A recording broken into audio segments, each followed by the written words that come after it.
Walk me through what your main focus is here on the ground at the World Economic Forum. Well, of course, climate change and energy. Actually, I have a piece out today in Foreign Affairs with Harvard's Megan O'Sullivan that we wrote after COP, the climate meetings in Dubai. And the point of it was about how geopolitics was too absent and kind of missing from the climate conversation that the big expo and confab that we just had a month or two ago. I think that comes squarely to a head here in Davos, and we see that play out across the board. President Zelensky being here, of course, concerns about Israel-Hamas conflict spreading, the potential risks to energy security. I think people became relatively complacent about energy security, particularly with the situation in Europe, and we're being reminded again that energy security you can never take for granted. Talking a lot about critical minerals, all the materials we're going to need for the clean energy transition, and those are complicated by trade tensions and by geopolitical conflict between the U.S. And China in particular. So we got to make sure that we navigate these tricky geopolitical landscape we're in if we're going to be able to accelerate this energy transition. Indeed, and one of the most interesting things we're going to see happen throughout the course of this year is a whole slew of elections. 2024 is being called the year of democracy. How do you see those elections potentially impacting energy policy and climate policy, and are there any particular flashpoints that we should be looking out for? Yeah, more than half the world's population votes in elections in 2024, and in many parts of the world, and we've already seen this with a right-wing candidate in the Netherlands coming to power and defeating the architect of the European Green Deal, Frans Timmermans. An election in Argentina that brought someone to power who's called climate change a socialist lie. Of course, in the U.S., the President Biden administration and Trump administration being in a pretty different place on energy and climate change. But when you look at the rise of right-wing parties and the support they're getting across Italy, France, Hungary, different parts of Europe and the rest of the world, you would expect that these are parties that would take a very different approach to clean energy and how quickly we could accelerate this transition. Because there is a lot of concern in many of these populations about the cost of this transition and how this is hitting families in their pocketbook. Indeed. You mentioned that geopolitics is also front and center, and I think we're seeing that play out very clearly in the first quarter of this year, whether it's Israel's war against Hamas in Gaza. You mentioned the ongoing situation in Ukraine. There's fresh tensions in the Red Sea as well. What's the inflection point that we should be looking out for, and perhaps what's the biggest risk moving forward?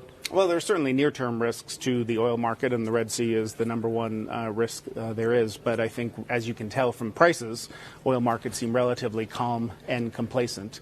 Part of that is because I think there's pretty robust spare capacity. OPEC's actually cut production recently, so we have extra supply to work with.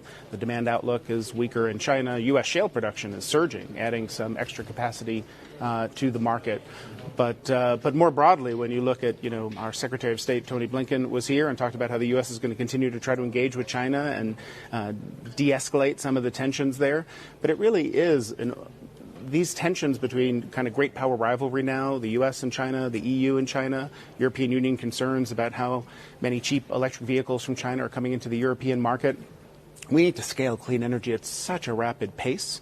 It's very hard to do that if you don't have integrated global supply chains. So you want to be secure and resilient in your supply chains, but we have to make sure that we're able to work together to some extent if we're going to get the amount of critical minerals, lithium, copper, solar panels, batteries that we're going to need to accelerate clean energy at the pace Fatih Birol was talking about. Yeah, indeed. And also talking about the critical mineral supply chain as well. As we look at these tensions between the United States and China, do you also see some concern about how that is going to evolve into the future if we don't have equitable and fair access to critical minerals in particular? It's one of the number one issues, and actually one of the ones here at WEF in terms of the sessions I've been participating in that I've been spending the most time on is critical minerals. And, just a handful of years ago, few people were talking about it. There weren't a lot of mining companies that were represented in all the energy conversations now. But when you look at these projections for how quickly we need to grow things like electric vehicles and batteries and renewable energy, they just take a lot of metals, and that requires a lot of mining around the world. Today, that mining is concentrated in certain countries, much more so than with oil production, and then especially the refining and processing of those metals, in most cases, 70, 80, 90%, is happening in China. And I think with some of the restrictions we've seen on exports from China and some other countries that just want to own the full value chain. They want to say, don't export the raw nickel from Indonesia. You have to refine and process it here. You have to make your batteries here. But if every country starts to put in place requirements that everything happen within their own borders, it's going to make it much harder to have the global trade we need and to make sure we can scale these supply chains as fast as we need to. Yeah, indeed. Perhaps a new front in the battle for global supremacy. Absolutely. Jason, really appreciate you coming to join me today. Thanks so much for being here. Thanks again. That's Jason Bordoff from Columbia University.